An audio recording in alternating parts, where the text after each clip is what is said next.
So, happy All Saints to everyone, both in church and in our online congregation.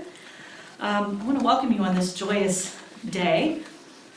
This is the day that the Pilgrim Church, and that's pretty much all of us, and the Church at Rest, which is all other Christians from every time and every place, celebrate our shared fellowship in the ministry of Christ, which we call the Communion of Saints. Now, it's also a day when we like to celebrate individuals and heroes of our faith in history and today, through whom Christ's light has shone most marvelously. There are encouragement and our examples and struggles in our own Christian journeys. So, in our midweek service, we often like to dig into the life of a particular saint whose day happens to fall close to that Wednesday. And along the way, we have had a lot of opportunities to ponder the question, what is a saint and why do we honor them? My eyes were caught as I was pondering this question this week by something that Martin Luther, the great Lutheran reformer, once said. I have previously and often said how the saints should be honored. Honor the living saints. The living saints are your neighbors, the naked, the hungry, the thirsty, poor people, those who have wives and children and who suffer. Turn to them and help them. So, we have named our churches and our towns and our cities after lots of saints, and we like to tell their stories, and we look to them as mentors or models to help us imagine how we could do that too. Because, after all, Jesus' instructions to us were simple. Love God with all our heart, and love our neighbor as ourselves. But when we look at the world, the ways that we each might be called to live that model of discipleship after Christ, well, those ways are infinite. And we need a lot of role models to help us as we figure that out too. So I'm going to invite forward some of the saints who have been named so by our church and the various ways that they have lived this call to seek and serve Christ will be presented to you. So first, I'm going to get off the stool because our first saint is Saint Michael the Archangel.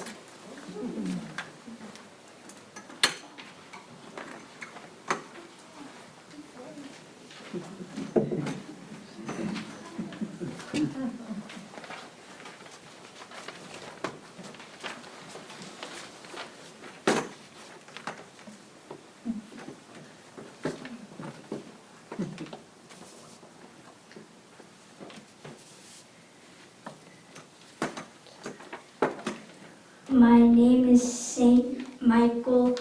I am an angel and the captain of God's armies. I am a powerful agent of who wards of evil from God's people. I am also an agent of peace. My feast day, sometimes called Michaelmas, is one of the most popular celebrations of the Christian year in many parts of the world.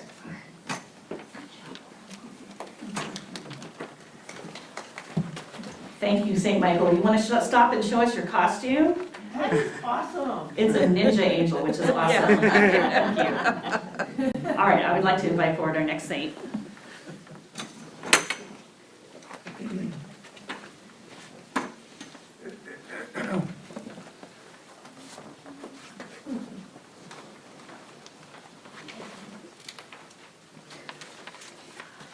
Breach of Kildare. She was a monastic, I think she died in 523. Born about the middle of the 5th century, Breach may have met Patrick as a young girl. She was said to be the daughter of Doar, poet laureate of King Lear, and was reared in a Druid household. She decided early in life to dedicate her life to God alone as a Christian. She received a nun's veil and gathered around her a group of women founding a nunnery in 470 at Kildare, a place whose name meant Church of the Oak. Here had flourished the cult of a pagan goddess honored with a sacred fire, which she and her successors maintained. To secure the sacraments, Breach persuaded the anchor at Connell to receive episcopal ordination and to bring his community of monks to Kildare, thus establishing the only known Irish double monastery of men and women. Next to Patrick, Breach is the most beloved of Irish saints. Many stories are told of Breach's concern for the poor and needy. Her feast day itself, February 1st, was long held sacred as Imbolc, the Celtic festival of spring. Breach died about 423 at Kildare, outside whose small cathedral the foundations of her original nunnery with its fire shrine are still shown to tourists.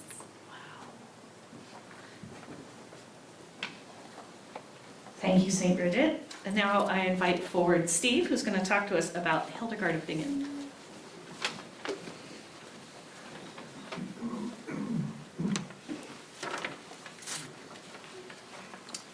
Hildegard of Bingen, a mystic and scholar, died 1179.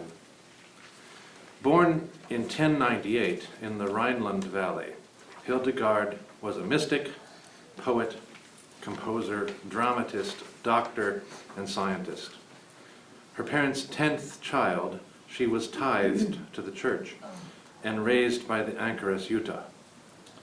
Drawn by their life of silence and prayer, other women joined them, finding freedom, rare outside of women's religious communities, to develop their intellectual gifts.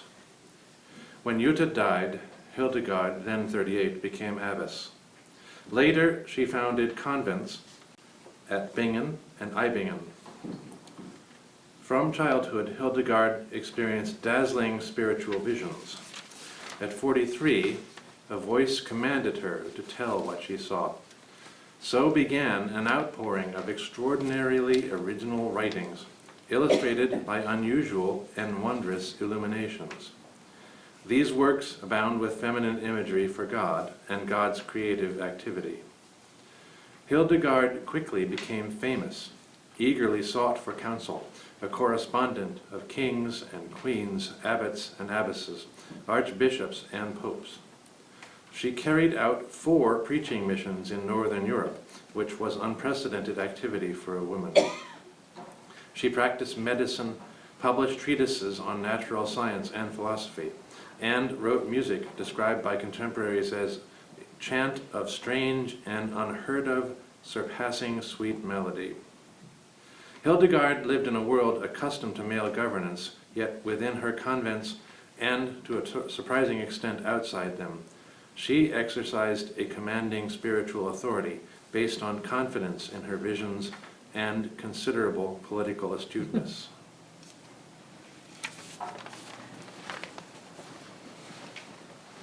Thank you, Steve, for giving us Hildegard, and I think we'll meet some of her art in our Season of Creation email tomorrow.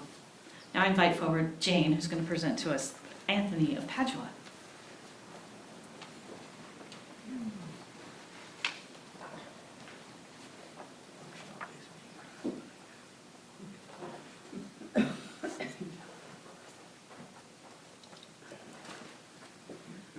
Come down a bit. Saint Anthony is known as the patron saint of the poor and travellers, sailors and fishermen. Anthony was born into a wealthy family in Lisbon, Portugal in 1195. As a teen, he joined the Augustinian canons and probably became a priest. In 1220, he joined the Franciscan order, hoping to preach to the Saracens.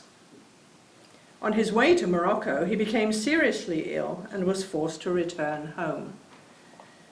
However, his ship back to Portugal was blown off course and eventually landed in Sicily.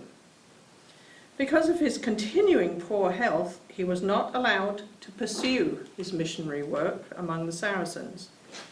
Instead, he taught theology at Bologna, Italy, and at Montpellier, Toulouse, and Puy-en-Velay in southern France.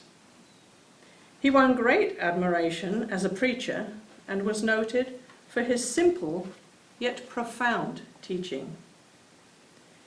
Anthony was the most celebrated of St. Francis of Assisi's followers and had the reputation of a miracle worker. In art, he is shown with a book, a heart, a flame, a lily, or the child Jesus. Padua and Portugal claim him as their patron saint, and he is invoked for the return of lost property. Very useful, that. People are always losing their keys. Thank you, Jane. Now I'd like to invite forward Donna, who's going to bring us William Wilberforce.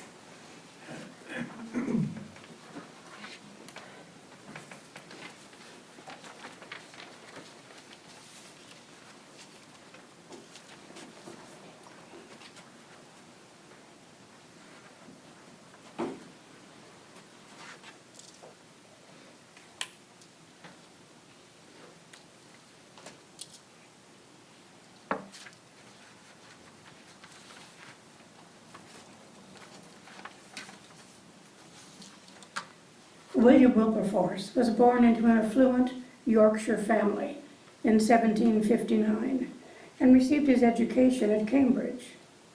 In 1780, he was elected to the House of Commons, serving until 1825.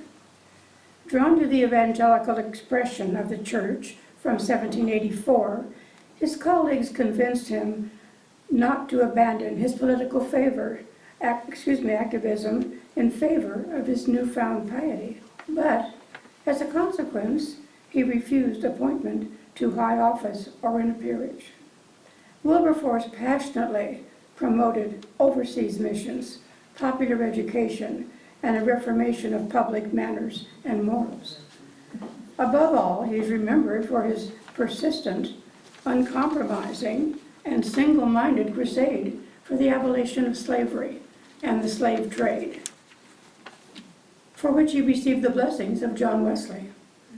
Wilberforce's eloquence as a speaker, his charm in personal address, and his profound religious spirit made him a formidable power for good, and his countrymen came to recognize in him a man of heroic greatness. Wilberforce died in London on July 29, 1833, and was buried at Westminster Abbey.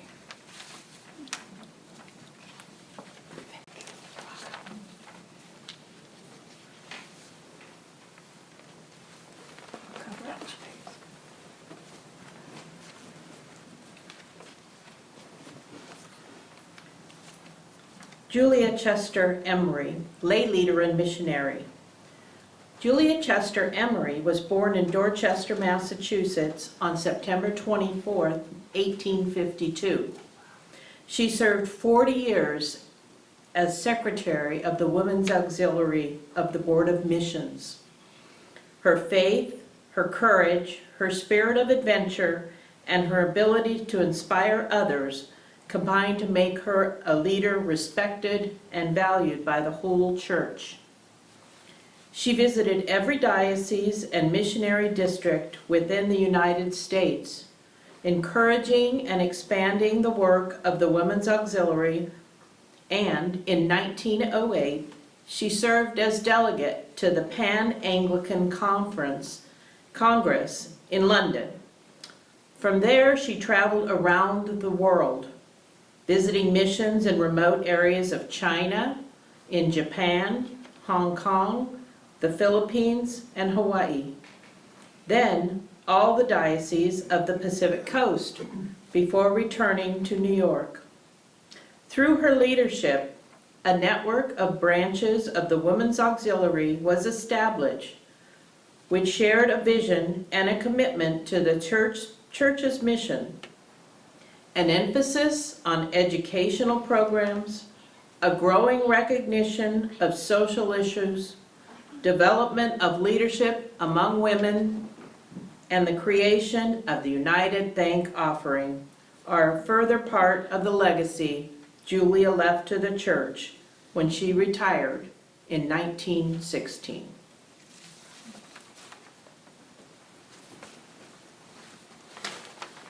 Thank you, Julie. Now I want to invite forward Francis, who's going to bring to us Pierre Teilhard de Chardin.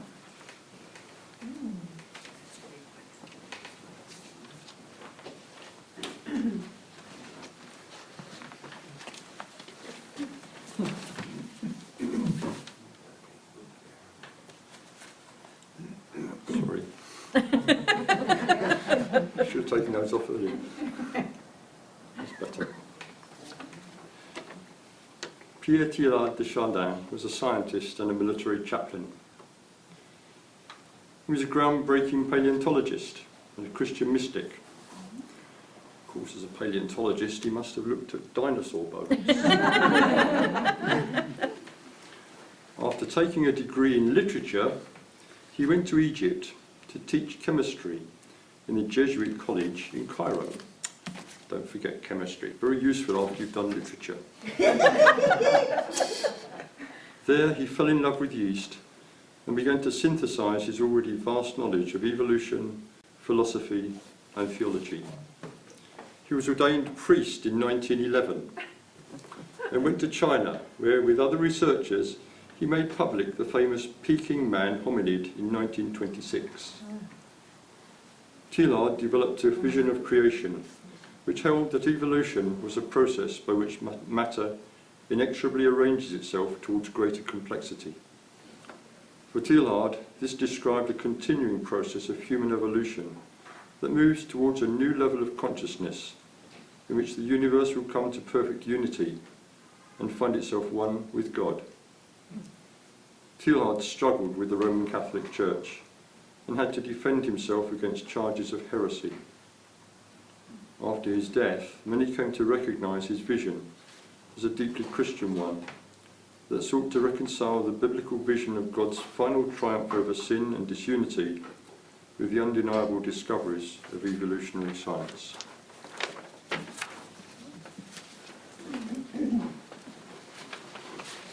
Thank you, Francis. All right, now I want to invite forward Annie Williams, who is going to read to us about Anna Julia Haywood Cooper.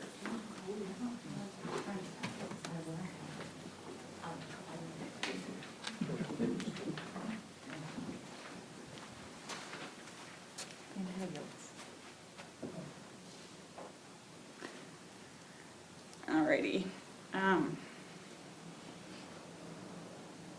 Okie dokie. Anna Julia Hayward Cooper was born on August 10, 1858 in Raleigh, North Carolina, to an enslaved black woman and a white man, presumably her mother's owner. 2 years after the Civil War had ended, she attended St. Augustine Normal School, which had been founded by the Episcopal Church to educate African American teachers. Cooper went on to study mathematics at Oberlin College and moved to Washington, D.C. to teach at Washington Colored High School. Cooper emphasized the importance of equal education for African Americans. An advocate for African American women, Cooper assisted in organizing the Colored Women's League in the first colored settlement house in Washington, D.C. In 1892, her book, A View from the South, was published, in which she challenged the Episcopal Church to offer more direct support for the African American members of its church in their quest for advancement and improvement in a segregated society. She wrote, quote, "Religion ought to be, if it isn't, a great deal more than mere gratification of the instinct for worship. Religion must be life made true, and life is action, growth, development, begun now and ending never." End quote. At the age of 67, Cooper became the fourth African American woman to complete a doctorate, granted by the Sorbonne in Paris. From 1930 to 1942, she served as president of that university in Washington, D.C. She died in 1964 at the age of 105.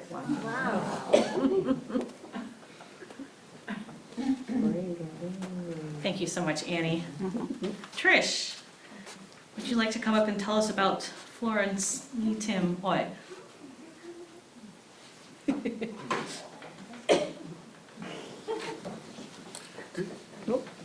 And you have a helper.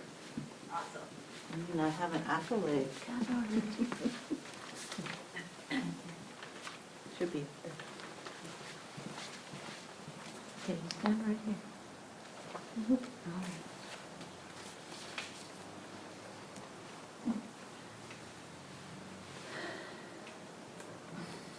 Florence Lee Tim O. And this is my accolade, descendant from my pupils in Hong Kong. I was born in Hong Kong in 1907, Lee Tim O, and was the first woman ordained to the priesthood in the Anglican Communion. Ordained as the British fled Hong Kong in World War II, I served faithfully during the Japanese occupation. After the war, Canterbury denied my priesthood, but I slipped back into China and ministered to a whole generation until after the Cultural Revolution. Later, I immigrated to Canada and was welcomed for my pioneering service. We remember Florence for setting faithfulness above controversy or personal importance. She was ready to embrace whatever God asked of her.